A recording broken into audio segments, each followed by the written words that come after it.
On July 3rd, 2013, the Nissan Skyline GTR R32 B-Spec was released into Need for Speed World as a top-up gift.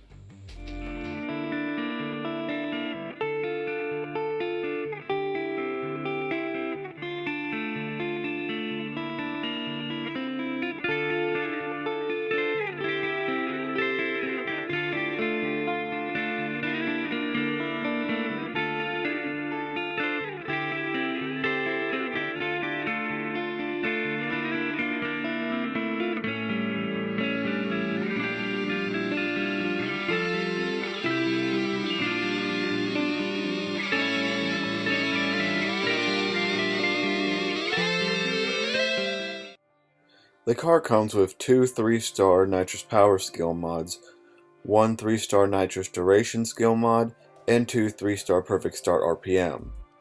There is a yellow ultra custom engine, a green ultra custom induction and transmission, with a yellow ultra custom suspension and red ultra custom brakes and tires. The aftermarket, it has a Verge wide body kit, BBS style D 19-inch wheels, smoke blackout window tint, stage 3 lowering kit, and the R32 GTR license plate on the back. The car is designed like an endurance race car, with the body kit that's just bulging out of, and the really nice looking rims and the great color combination.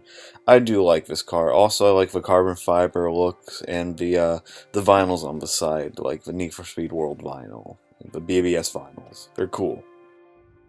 Alright, so in drag mode, the launch is actually pretty good and it has good acceleration, but the lack of nitrous power in drag mode does seem to hold it back.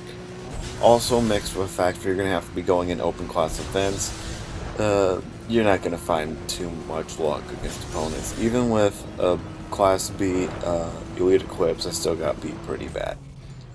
Not for drag. Alright, so the first thing you're going to notice when you enter sprint circuit events is the fact that it has a huge RPM perfect start band. And it only lasts for 1 second because guess what? There is no duration skills on it. Which is weird because there seems to be no real reason to max out the RPM band if you're only going to have 1 second from it. That said, its acceleration is actually pretty good. Even against MR2s and Elite Eclipses, they will still be faster acceleration, but it's not that quite of a gap as I would have thought. Also, the handling, which many people say is bad, I find it to be actually pretty good. When I mean pretty good, I don't mean excellent or super or just awesome. It's just good. The way it understeers at the ends of the corners and oversteers at the entrance is kind of weird. So it always starts off with some oversteer and then it works its way towards understeering. And this car will understeer. If the corner's long enough, you'll just run out of road. But it's nowhere near as bad as the Grip King. That thing is just terrible. The trick to cornering in this car is using brakes. That's the real thing. Because the brakes slow it down, and actually just the slower it goes through a corner, it seems to be the best when you're actually having to accelerate through it. Even against some of the higher cars, this thing seems to be pretty well. Also, the nitrous power with it, because it has the maximum nitrous power skill mods on it, actually does pretty well. The responsiveness is actually just really good, especially when you want to avoid traffic and that kind of stuff. And when making these tight corners through Paradise Hotel, I seem to have no issues with not understeering, except for on this little shortcut section. That sort of catches me out a bit. Other than that, I have no issues with the car understeering. That being said, you always have to be focusing on what you're doing because you can't just throw it into a corner because then you'll just severely understeer. The car does seem to be a little bit disrupted in the corners. Also, its handling is very stable around corners.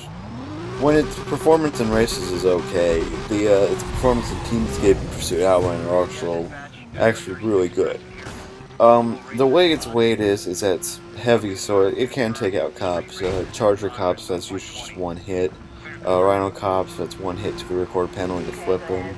If you end up T-boning a Rhino cop roadblock, You'll be able to move it out of the way a bit, but still be careful. You just have to escape a bit thanks to the acceleration.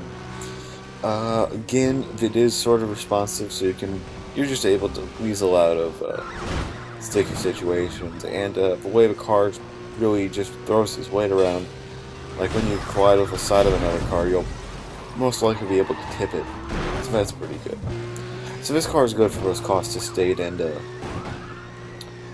these cop takeout achievements, like this one. Just clip that little charger, take it out. All-wheel drive does help with it getting away, and just being a pretty good tap just to take even the Corvette cops off their rear axle. So it's not bad in any way. You want to be more on the aggressive side of Team Escape with this thing, and again, be careful of those little jumps, because coming down the landing can destabilize the car pretty bad. So you just want to make full use of your environment when using this car. You know, use pursuit breakers when you can, but you don't necessarily have to rely on them. You know, just give that random cop a pretty good hit. So, all in all, it's a good car for Team Escape Pursuit Outrun. Slightly more than it is for races and sprint circuit events. I cannot recommend purchasing this car. I got it from topup free because I like the looks of it. If you like the looks of it, either wait to get it from topup or wait for it to come to the dealer, and then once it's in the dealer, wait for it to go on sale, because I'm guessing full price for this car is not a good way to spend your boost. Take care.